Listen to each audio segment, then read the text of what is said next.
Good morning po sa inyong lahat. Hallelujah. At sa pagpapatuloy po ng ating pong topic na from stress to bless, tayo po ay kailangan may gawing mga habits. At ang pagpag-aralan po natin kahapon po, na kailangan natin magkaroon tayo ng habit na tumingin lamang tayo sa Panginoon para sa ating mga pangangailangan.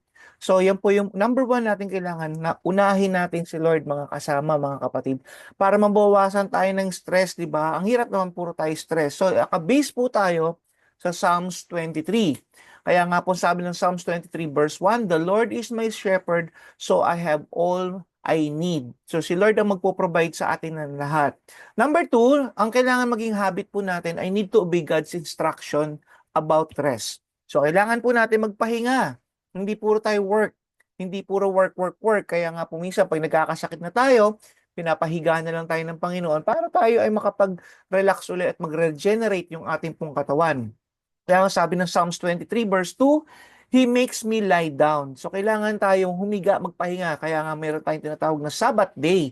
At ito po ay ayon po sa commandments po ng Panginoon. Sa 10 commandments mo, remember the Sabbath day. Di ba?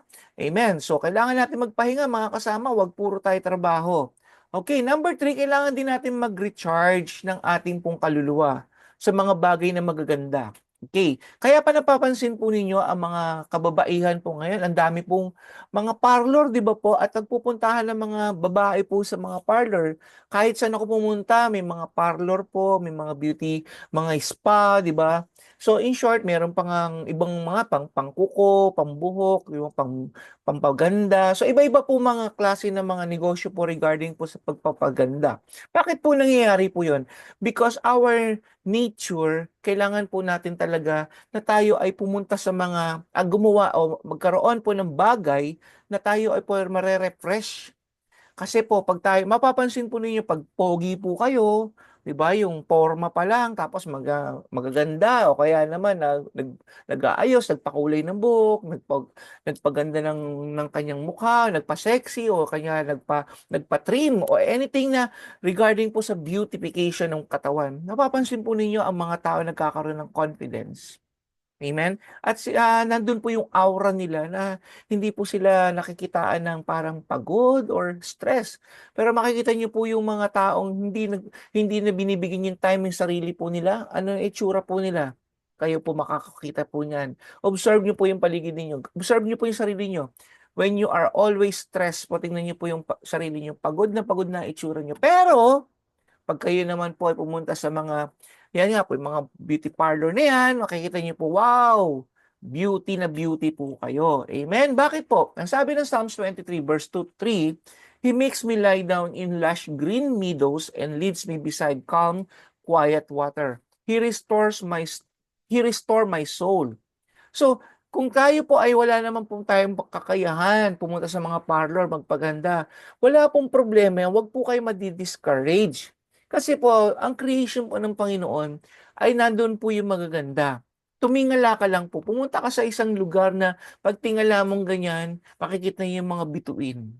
Di ba po? Isipin niyo yung mga bituin, yung mga buwan, di ba? Tignan niyo yung kalangitan. Yun po yung magbibigay sa inyo ng kagalakan. Kaya nga po marami rin pong umaakyat nagma-mountain climbing, pumupunta sa mga bundok-bundok, sa mga probinsya because gusto nilang makita yung nature. Because yung pong nature na yan, ako po personally, mahilig po ako sa nature, lalo na yung sa mga mapupuno, madamo, 'di ba? Kasi nakaka-relieve po talaga ng pagod. Amen? So I hope na hindi naman po lagi kailangan may pera po para magpaganda tayo. Kailangan din natin pumunta dun sa mga lugar na kung saan very peaceful po. Alam niyo po ba na ang tao ay ginawa ng Diyos doon sa garden? We are all made by God originally inside the garden. So, yung garden po, makikita niyo yan, nature po yan. So, that's why, masyado tayong connected talaga sa nature. Amen? You have to recharge yourself, your soul, to the nature. Para po makita po ninyo, kasi pag nature po, very peaceful eh. Amen? Papunta ka ng dagat, di ba? Very peaceful. Huwag ka lang pumunta lagi ng mall. Gastos po lagi yan. So, pumunta ka lang doon sa mga lugar na kung saan makikita mo yung beauty ng ginawa ng Diyos. Amen. At another thing pa, meron din naman aside from the nature, okay? Pwede rin po kayo makinig ng mga music, 'di ba? Tingnan po ninyo yung mga arts. Yan, yung mga gawa ng mga kamay na napakahusay. Yung mga music na hindi po yung malalakas yung mga beat. Yung pong very calming yung music po. Amen? So, mas madalas po, pag pinakikinggan ko po ay worship song. Worship song po kasi, hindi po siya yung talagang parang uplifting song, di ba? Na kagaya ng mga praise song na mabibilis. Ang ginagawa ko yung mga worship song which is mas mabagal siya na kung saan nakakalm yung aking spirit at nare-rest ako pag napapakinggan ko po yung mga ganong kanta. Amen? So ganun din po, hindi po laging involved ang pera po dito. At ang napakaganda po, maraming ginagawa ang Panginoon po sa atin. Ngayon, pag tayo po ay nag-iisa, nagmumuni-muni, wag na po natin isipin kung ano mga bagay. Isipin lang natin yung mga bagay na magaganda. Isipin natin yung mga bagay na noble. Sabi nga ng Bible, yung true, noble, reputable, yung beautiful. Yan po yung isipin natin so that you will come. Kaya nga po meron lumalabas na meditation, yung ginagawa po nila, nakapikit sila, nakaupo silang ganyan, nakatuwid, di ba? Meron meditation. It's just another kind of meditation. Pero what I could say, that is only part, sa physical mo lamang o sa soul mo lamang yan. Pero hindi po nasasatisfy din yung spirit po natin. What I'm saying is the physical, the body, soul, and spirit.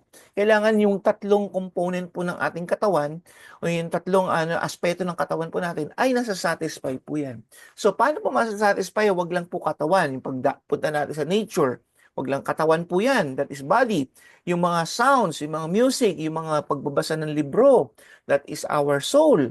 Pero yung spirit po, go to God presence. Go to dun sa presensya ng Panginoon na kung saan pakikinggan mo ang mga tinig ng mga angel, halimbawa yung mga music. When you are meditating to God, di ba, pakikita mo because He is the Prince of Peace and Lord of Lord. So magkakaroon ka ng kapayapaan sa iyong pong buhay. Amen.